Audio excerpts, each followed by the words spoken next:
بسم اللہ الرحمن الرحیم۔ اسلامی تاریخ میں سے اصحاب الجنہ یعنی باغ والے، قرآن کریم کی سورہ قلم جو 29ویں پارے میں ہے، اس میں اللہ تعالیٰ نے ایک باغ والوں کا ذکر کیا ہے۔ یہ باغ یمن کے ایک علاقے زوران میں تھا۔ اللہ تعالیٰ نے اس باغ والوں کو خوب مال و دولت سے نوازا تھا۔ اس کے پاس ایک بہت ہی بڑا باغ تھا۔ باغ کا مالک اپنی پیداوار کا بڑا حصہ غریبوں اور مسکینوں پر خرچ کیا کرتا تھا۔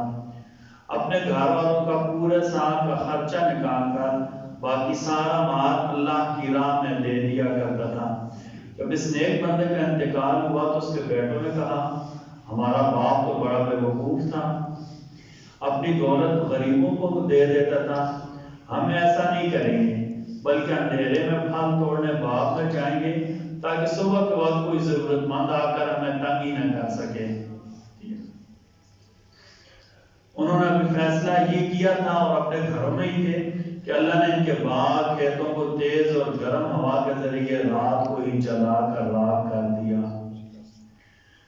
جب ان لوگوں نے وہاں پہنچے، اپنے باغ اور کھیت کی حالت دیکھی تو افسوس کرتے رہ گئے، اپنے فیصلے پر بہت زیادہ شرمندہ ہوئے اور کہنے لگے، غریبوں اور مسکینوں کو حق نہ دینے والوں اور اللہ کی راہ میں خرچ نہ کرنے والوں کے ساتھ اللہ ایسا ہی معاملہ کرتے ہیں۔ قرآن انا بلوناہم کما بلونا اصحاب الجنہ تقسموا لیصرمنها مصبحین ولا یستثنون۔ یہ پورا واقعہ اللہ نے قرآن مجید میں بیان کیا ہے۔ ایک فرض کے بارے میں، عورتوں کے لیے پردہ کرنا یہ فرض ہے۔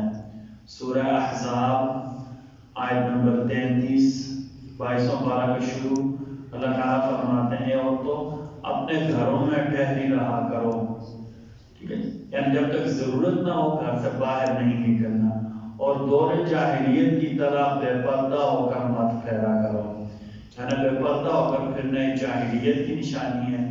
عورت کی اصل زیب و زینت کیا ہے کہ وہ اپنے گھر میں رہے، کوئی خاص ضرورت ہو تب گھر سے باہر نکلے، کوئی مجبوری ہو تب گھر سے باہر نکلے۔ ایک سنت کے بارے میں، جہنم کے عذاب سے بچنے کے لیے کیا پڑھنا چاہیے؟ سورہ فرقان کے آیت نمبر 65 اور آیت نمبر 66 یہ پڑھتے رہیں، اللہ تعالیٰ اپنے فضل سے جہنم کے عذاب سے محفوظ فرما دیں گے۔ اللہ تعالیٰ فرماتے ہیں، ربنا اصرف عنا عذاب جہنم ان عذابها كان غراما انها ساءت مستقرا ومقاما۔ ہمارے رب جی ہم سے جہنم کے عذاب کو دور کر دے، کیونکہ جہنم کا عذاب بڑی تباہی مچانے والا ہے۔ جہنم بہت بری جگہ اور بہت ہی برا ٹھکانہ ہے۔ ایک گناہ کے بارے میں، مرتد کی سزا جہنم ہے۔ مرتد ایسے بندے کو کہتے ہیں جو مسلمان ہو اس کے بعد دوبارہ کفر کی طرف لوٹ جائے، مرتد ہو جائے۔ قرآن کریم میں اللہ تعالیٰ فرماتے ہیں سورہ نساء نمبر 137،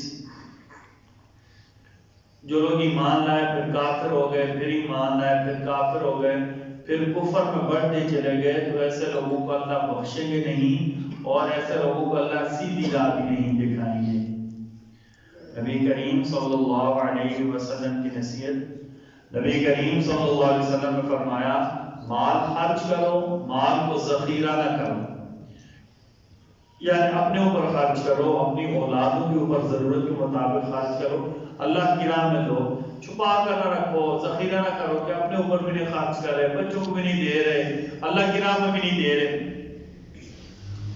اگر تم نے مال خرچہ کیا یعنی ذخیرہ کیا، اللہ تم سے رزق کو روک لیں گے، اللہ تم سے رزق کو روک لیں گے، تمہارا رزق تنگ ہو جائے گا۔ لوگوں سے مال کو روک نہ رکھو ورنہ تم سے اللہ رزق روک لیں گے۔ دو وجہ، ایک تو اپنی اولادوں کے اوپر خرچ کرو، اگر ایسا نہ کیا تو اللہ تمہاری رزق تنگ کر دیں گے۔ دوسرا، ضرورت مندوں کو دو، لوگوں کو دو، جو ضرورت مند لوگ ہیں جہاں ضرورت ہے وہاں دو، اگر ایسا نہ کیا تب بھی اللہ مال کیا کریں گے؟ روک لیں گے۔ ہمارا علماء نے لکھا ہے اس کا عکس ہی بنے گا کہ اپنی اولادوں پر خرچ کرو، اللہ تمہیں مال دیں گے۔ قرآن میں لکھا ہے وَمَا أَنفَقْتُم مِّن شَيْءٍ فَهُوَ يُخْلِفُهُ۔ کہ اللہ نے جو تمہیں مال دیا اس میں خرچ کرو گے، اللہ اس کے بدلے تمہیں اور دے دیں گے. ضرورت مندوں کو دو گے تب بھی اللہ اپنے فضل سے اور زیادہ عطا فرما دیں گے. اللہ تعالیٰ ہم سب کو کہنے سننے سے زیادہ عمل کی توفیق عطا فرمائے. بسم اللہ الرحمن الرحیم. بسم اللہ والصلاة والسلام علی رسول اللہ. بسم اللہ وعلی ملت رسول اللہ. کہ ہمارا رب آپ ہمیں معاف فرما لیں. اللہ جی آپ ہمیں گناہوں سے بچا لیں. ہمارے گناہوں کو اللہ جی آپ اپنے غلط کی طرف مٹا دیں. برحمتک یا ارحم الراحمین.